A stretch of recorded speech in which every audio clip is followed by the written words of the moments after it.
I believe that there are two types of people. There are those who are called, and then there are those who are chosen. Now, I see you nodding your head, so many of you know the phrase, right? Many are called, yet few are chosen. What you may not know is the difference between the called and the chosen. Have you ever really thought about it? You see, I believe that if many are called, yet few are chosen, that the difference between the called and the chosen is that the chosen choose to answer. So if chosen people choose differently, how am I choosing? The difficult truth that I came here to deliver to you today is that many people think they're chosen when they've only been called. So there really are two kinds of people. Look at your neighbor and say, two kinds. There are two kinds of people. There are the called, and there's the chosen. There are lookers, and then there are leapers. There are dreamers. And then we have deciders. You see, chosen people choose differently. I firmly believe that decisions create our destiny. Our decisions determine the future that we have or the one that we don't want. A lot of times we blame or assign our current season based off of who's around us and what's around us, as opposed to the idea of embracing personal responsibility. What if what God was waiting for was for us to be more responsible for what we've already been given?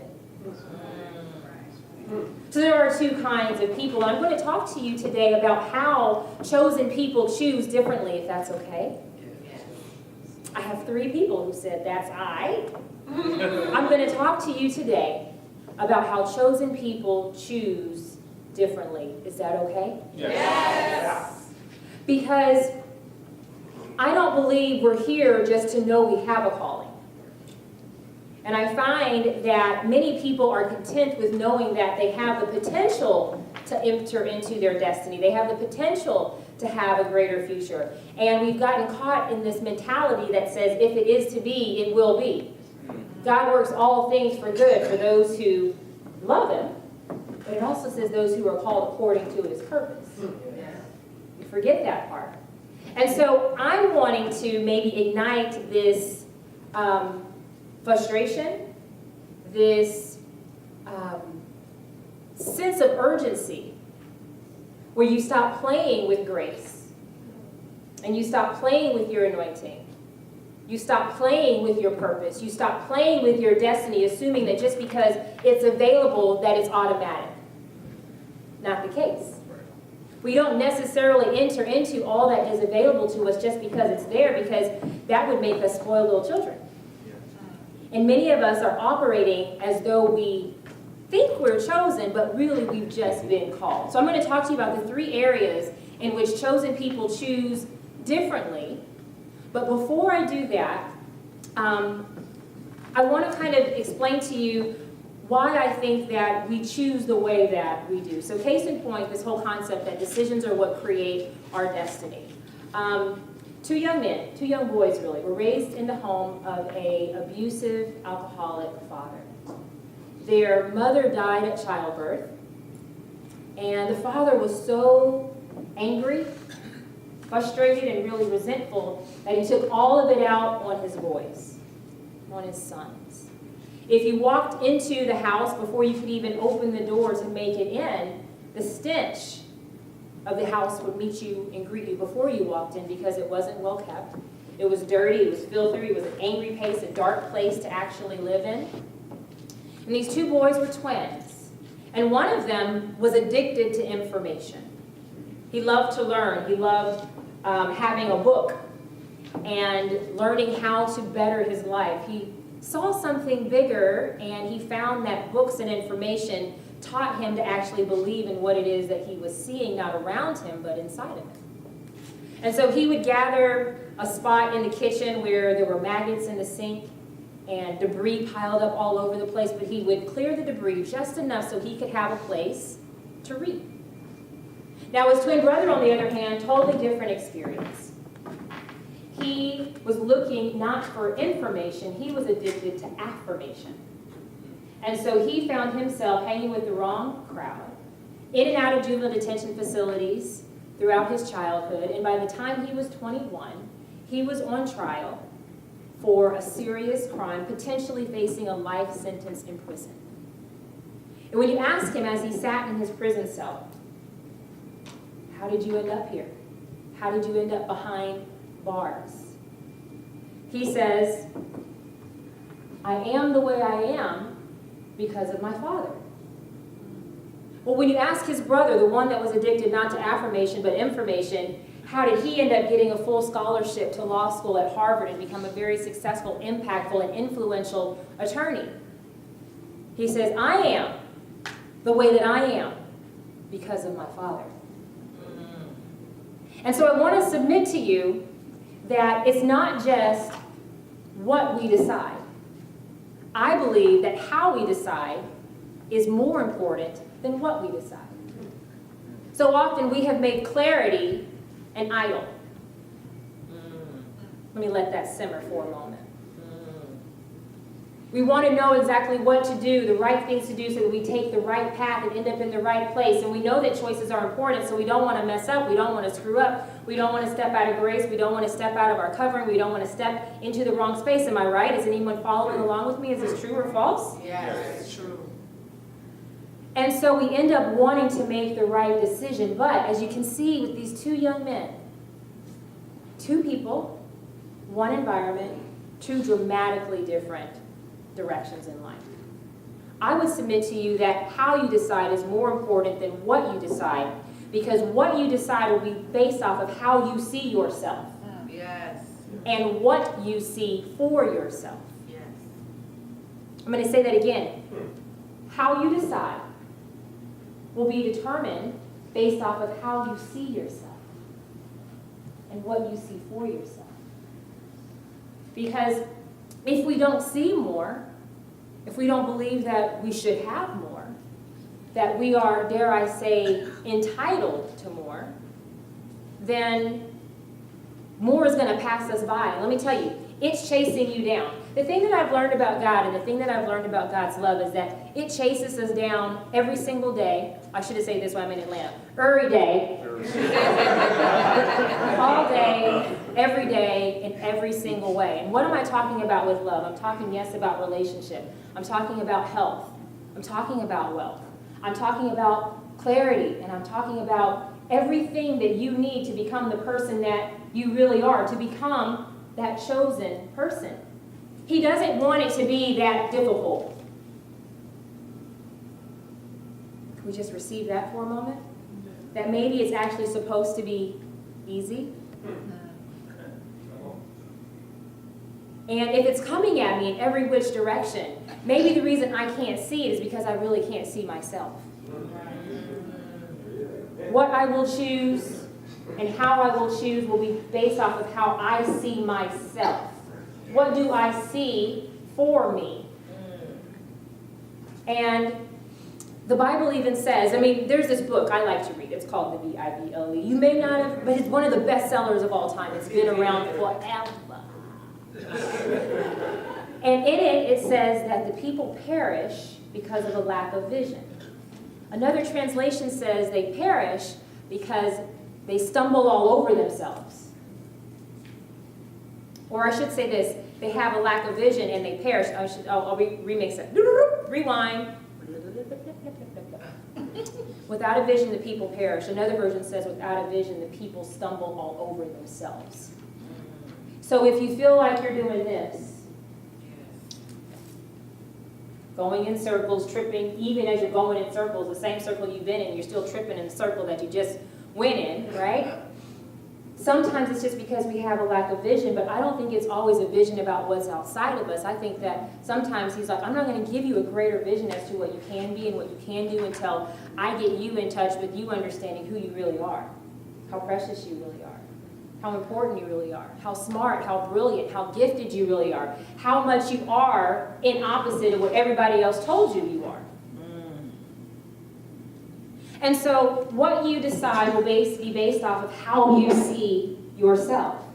And as an entrepreneur who has grown a multi-seven-figure business from scratch, I would say that this is the number one thing that has made the difference. The more I see for myself, the more comes through me. The more I generate, the more I manifest, the more I'm able to co-create with my co-creator.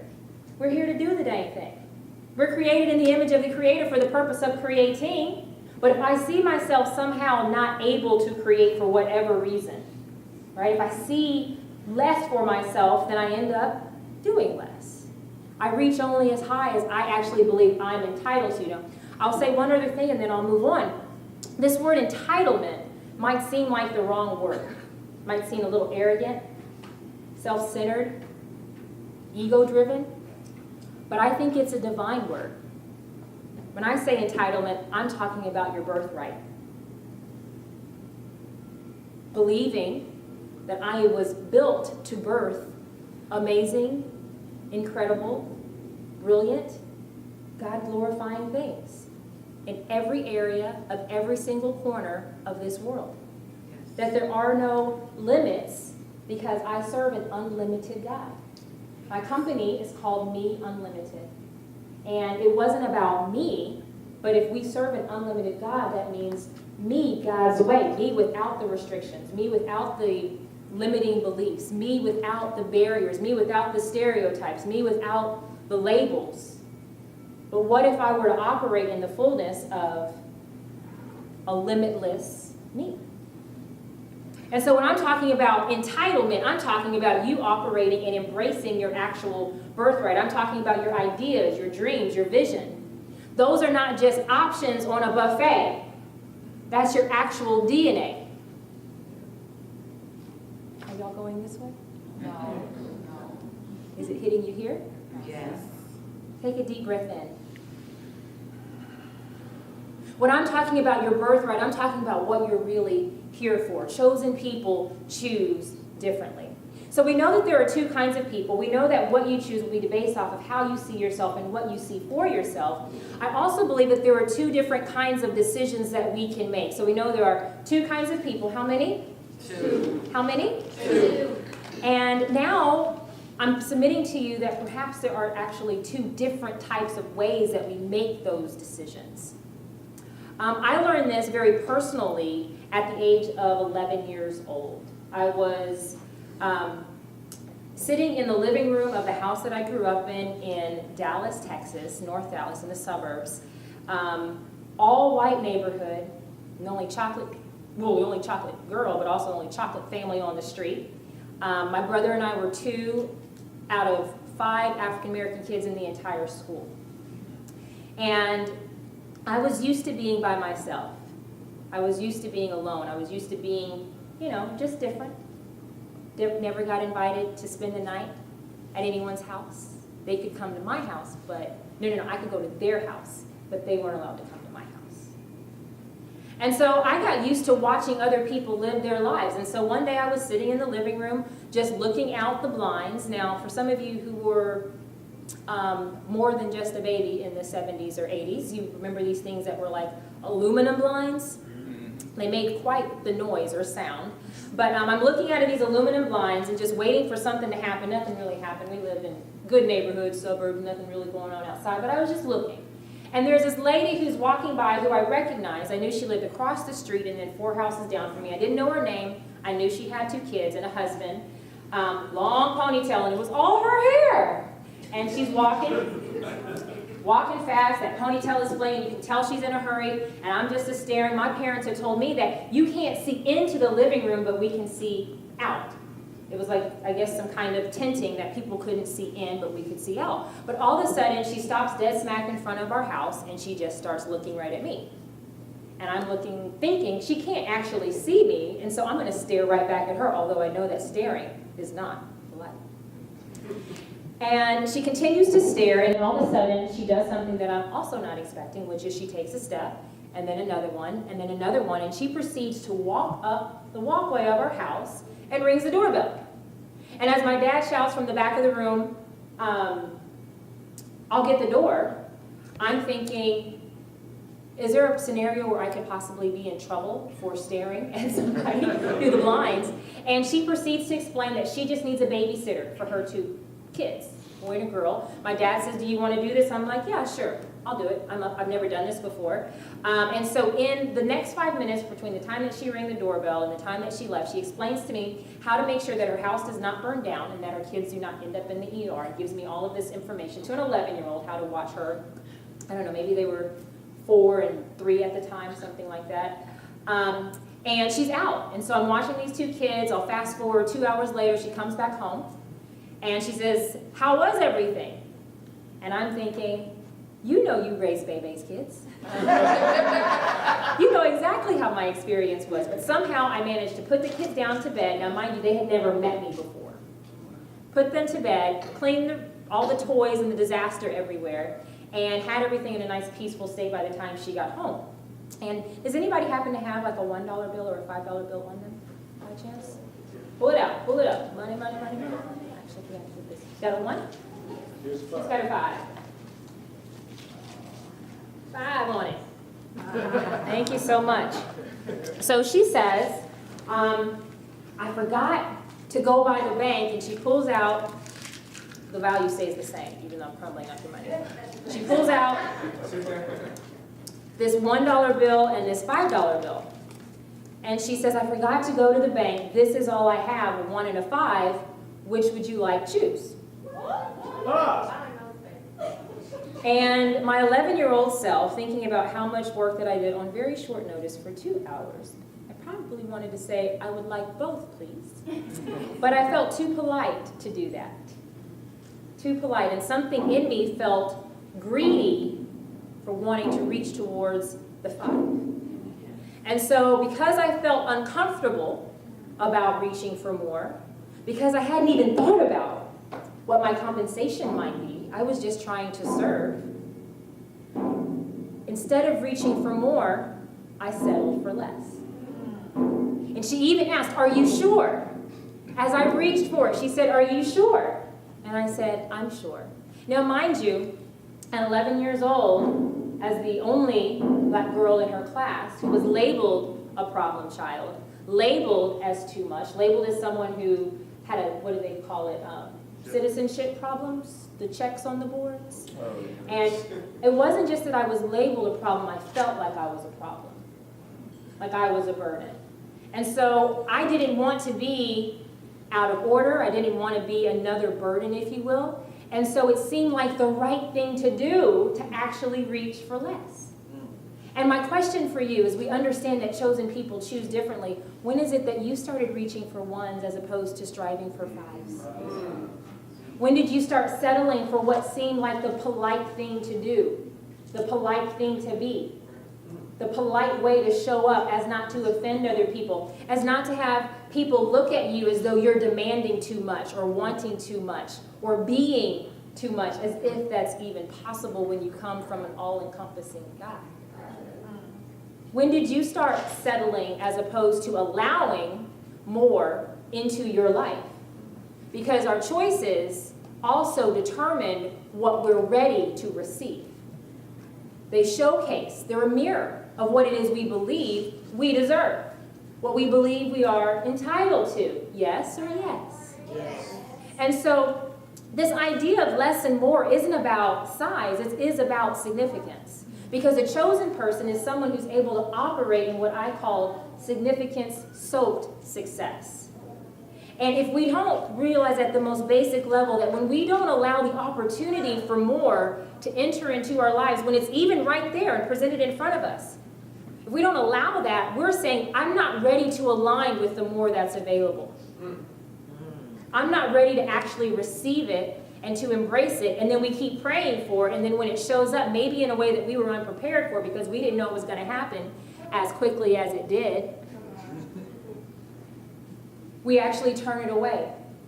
And so how we decide, I'll let y'all settle up where these, know now that there there are two types of people, and we know there are two types of choices. We have choices where we settle, and then we have choices where we align with more. And when you align with more, it's actually still a choice. Chosen people choose differently. Choices are the one thing that God does not do for us. When we say yes, Y-E-S, your experience shifts. Wow. It can shrink if you say yes to the smaller. It shrinks every time you settle. Every time you play beneath your birthright, you shrink. It can expand, though, when we align with more. And so we know there's two types of people, two types of choices. I want to share with you really quickly these three areas where we have the opportunity to even make choices. So I learned this. I stand before you today as somebody who has built a multi-seven-figure business as a coach and a speaker, author. I'm not going to talk to you in the short time that we have about how to grow and build a successful business in terms of the tactical strategies and marketing and messaging, which are some of my superpowers and I love. But what I believe is most important is being a person capable of making choices that creates a millionaire lifestyle.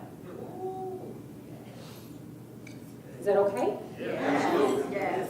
And so, just a few years ago, I didn't know how I was going to pay my bills. I had called my wedding off 6 days before, planning to say I do. This gets a little hard being in this space. This hotel was the host hotel where all my guests, I've told this story before, I didn't think it was okay, it's just to know how far I am on the other side. Thank you, baby brother. This was the hotel where all the guests were planning to stay. And the morning when I called the wedding off, I won't tell you the whole story. You'll have to read the book that comes out January 1st, 2018, and it'll be all in there. But this was one of our first appointments that same morning. I had woken up that morning thinking I was going to show up at this hotel to do a final walkthrough. And that didn't happen. So I called my wedding off 6 days before, but prior to that, I had shut my business down, a very successful sports agency managing professional athletes in the NFL and the NBA. And it had grown to be the fastest growing women-owned sports agency in the country. And I let all of that go for love because someone asked me to be their wife. And the reason, though, I called it off was because 6 days before, I found out that he was cheating. And there's something that happens when a man cheats on a woman. It changes who she is. It changes who she believes she is. And it changes how she thinks about herself and how she thinks about everything she's believed to be stable, to be real, to be true. It changes her decision-making ability, and we know that chosen people choose differently, but what happens when your chooser has been stepped on like a compass or like an engine that's just been ripped apart? Do you see what I'm saying? And so I was in that space not knowing not only how I was going to come into a place of being whole and well and forgiving and loving, and I knew that I was a bright light, but I didn't feel like one right then. There were definitely many days where I wish that I didn't know so much word, that I really had just gone up to Chicago and keyed his car and taken air out the tires. You know, I had those days, and I kind of feel like I should have done it because God would have forgiven me anyway, but... Did I say that out loud? I did. But my point is this.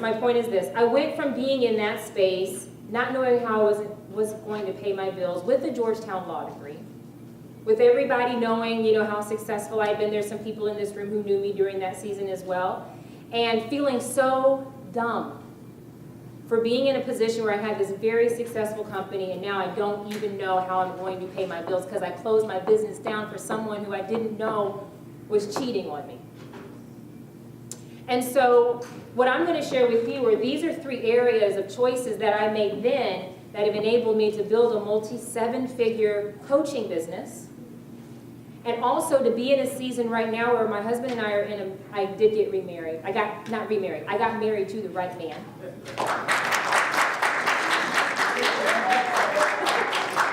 An amazing man. But we're in the middle of a sabbatical. We've been on rest, pause, if you will, for 2 years. And when we looked at our finances and we decided to really take this pause that we were called into, we realized we could take 3 to 5 years and not change our lifestyle, living in our dream house, driving our dream cars, not having to actually go back to work. And so what I'm sharing with you is not from a position of any type of ego at all, but I believe that this is what limitless living really is all about, is not having to work so hard all of the time. So the first area that I believe is important, that it's absolutely essential, that you choose bigger. Bigger, the letters B-I-G, meaning built in God, that you choose more, that you align with more, that you allow yourself to experience more, is in the area of courage. And that's a heart. Courage is absolutely essential to become the person that you really are. It takes courage to live your calling. Anybody who tells you otherwise is not living their purpose. They may have never experienced it before, so it's easy to tell people something is easy if you've never done it. But it takes courage to change your life. It takes courage to reinvent. It takes courage to stop what you're doing and to start something new. That takes courage. And my question is, if we have all of this faith, right, what do we have the faith for? So we can just go back every 7 days and get filled up? What do we have the courage for if it's not to change our lives so that we can change other people's lives? Not just talking about it, not just knowing it's possible, not just reciting it and scripturalizing it, but actually seeing the fruit of what it is that we truly believe and that we know and that we talk about. It takes courage to start, but here's the real courage. It doesn't take courage just to start. It takes courage to start before you're ready. Yes. See, that's our philosophy at the Godfidence Institute and Business School, is that you start, but you start before you're ready, because there's no such thing as ready. You're always going to have more that you would want to do and tinker with and perfect and to refine and to make better. And also the reality is that you've been probably a perfectionist in every single area of your life thus far. But the more you wait for ready, the more you're saying, God, you can't trust me. Yes. Yes. Right. That simmer. The more you wait for ready, the more you're saying, God, you can't trust me. Because you're really saying, I don't trust myself. I don't trust myself unless there are perfect conditions. But you think about a child, they wake up, they don't want to go to school the first day because they feel like, oh, I don't know as much as everybody else, or I don't feel as comfortable as everybody else, and they feel insecure. But you believe in them enough to say, get back out there and do it again. Even though they may not fully be ready, you know they'll get ready if they go, but if they stay seated, they ain't never going to be ready.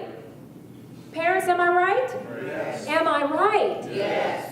Now the thing is, our parent is looking down on us saying the exact same thing. There is no such thing as ready. You get ready when you get in the game. Yeah. And so it takes courage to start. Chosen people choose differently, but chosen people start while other people are getting ready. That was a difference maker for me. I look now and I see the coaching space is filled with a lot of coaches that didn't exist when I got started. Thank goodness I was desperate to pay my bills. Maybe they had jobs, maybe had benefits, maybe they had that check, that blue check that came every 2 weeks. I didn't have that. And so I had this sense of urgency. I wish I could say that it was purely about calling. It was about the mortgage and the lights. And yes, there was passion mixed up in there, but you have to start, right? The second thing, the second area where you need to make bigger choices. This is a light bulb. My artist friend in the room is sitting there like, yeah, Is in the area of innovation. Now, innovation certainly means to be ahead of the curve. It means to be different. It means to be unique. But here's the mistake that most people make, is they try to be innovative. You're trying to come up with something that you don't need to come up with, that you actually need to surrender to, not invent. Take another deep breath in. You surrender to your true calling. You surrender to the ideas, the dreams, the unctions, the visions that nobody else understands, those the thing that you sense inside of you. You don't surrender to what you see around you. You surrender to what is unseen, because that's where the real miracles happen.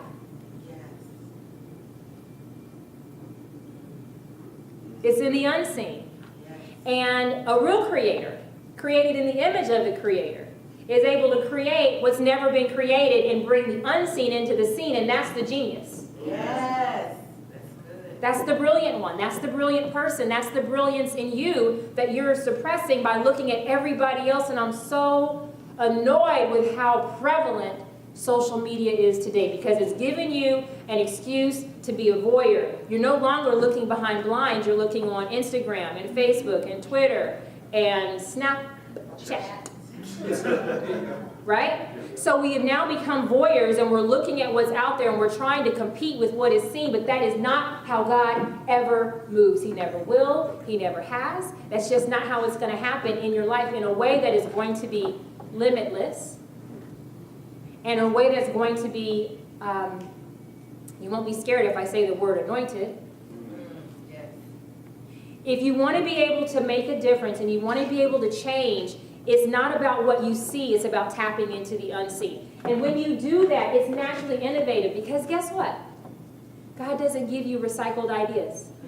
Am I right, Chris? Yeah. He only gives you the fresh. He only gives you the best. And so when you're thinking, oh, it's not as good as somebody else's, that's because now you're relying too much on your eyes as opposed to your vision. You're relying on your eyes as opposed to your sight. You know what kind of sight I'm talking about? And so innovation isn't something that you have to try to create. It's something that you surrender to. And the last one, where chosen people choose differently. The third area is, I couldn't actually think of a symbol, a graphic for it. The word for the area is rest. But because we're so not used to it, we don't even know what rest looks like. So I'm going to put two eyes like the deer in the headlights. These are eyes, not boobies.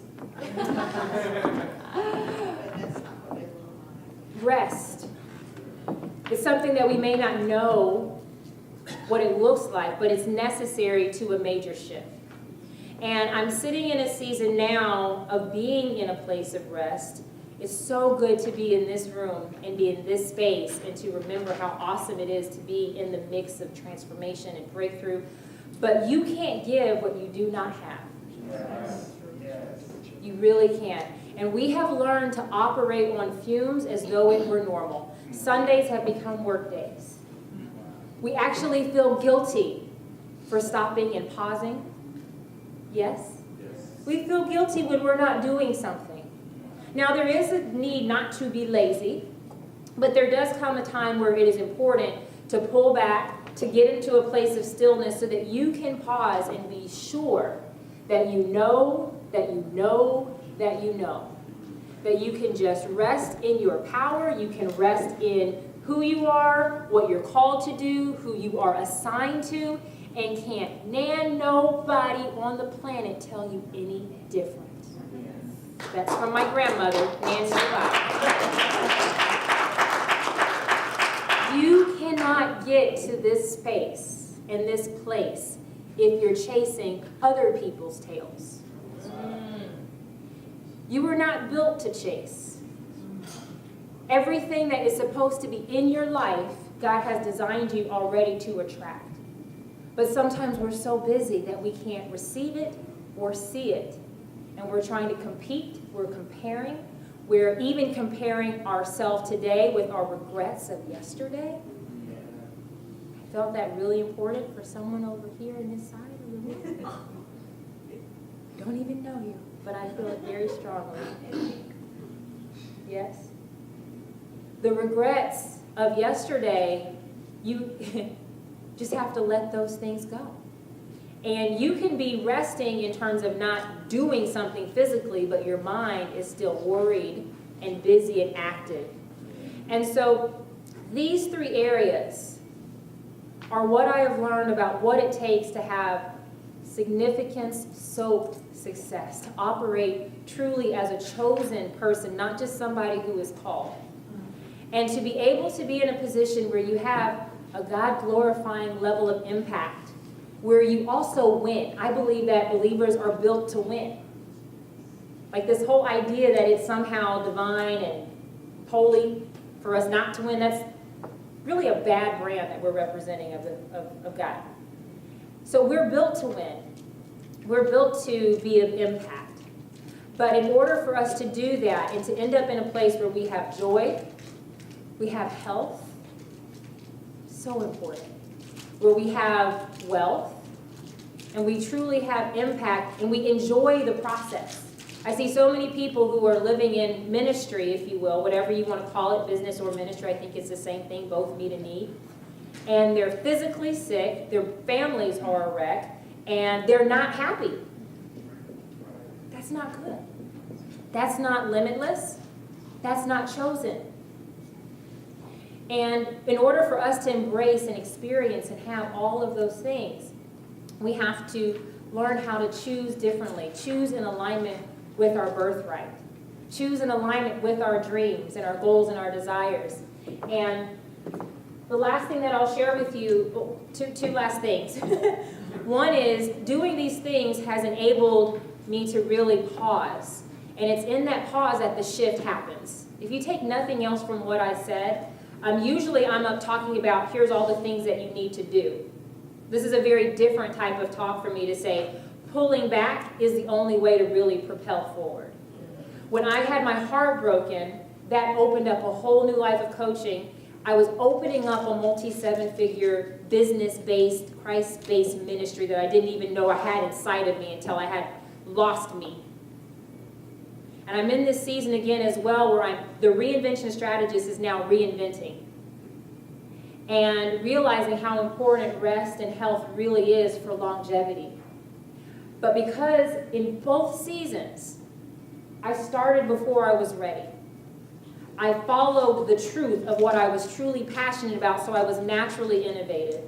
And whether the first time I didn't really feel like it was a choice, but everyone says it was a choice because you could have gone ahead and gotten married, and you could have gone ahead and done the things.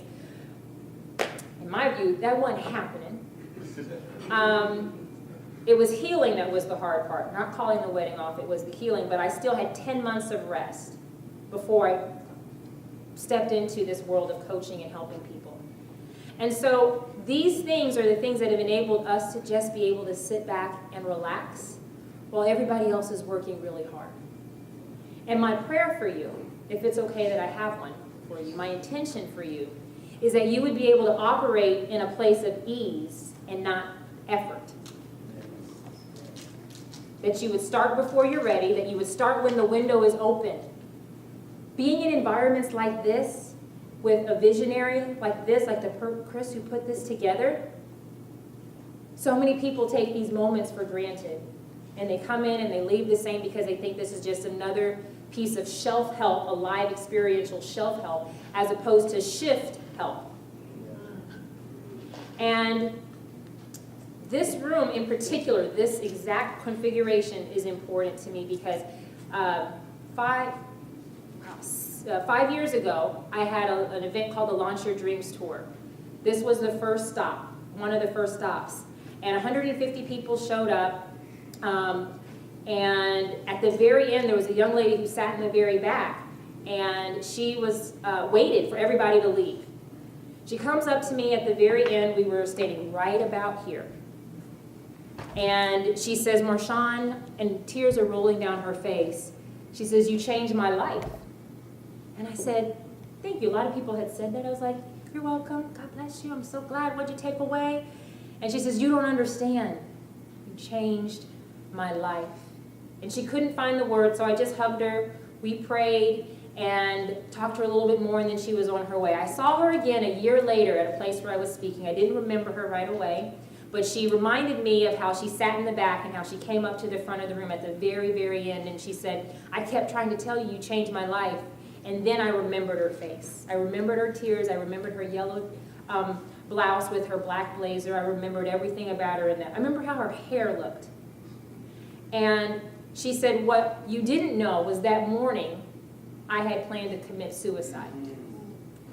And I had written the note. I got in my car and I drove to this park, which is where I was going to take my life.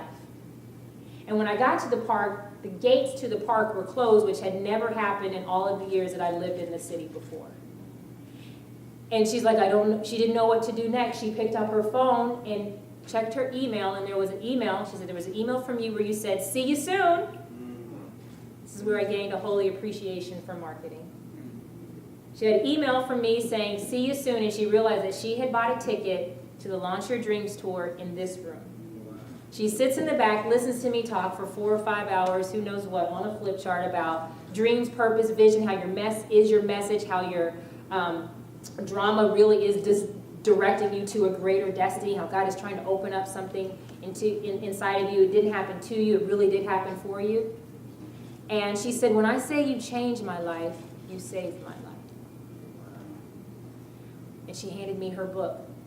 And she says, it clicked for me that day that I felt like I was at the very end, but it really was an entirely new beginning. I now have a program where I work with young girls who are dealing with depression and rejection. And this book just meant like it was its own little Bible. And the last thing I want to leave you with today is that you really do matter. Renaissance is a place of rebirth. This is also the place where I got engaged. Wow.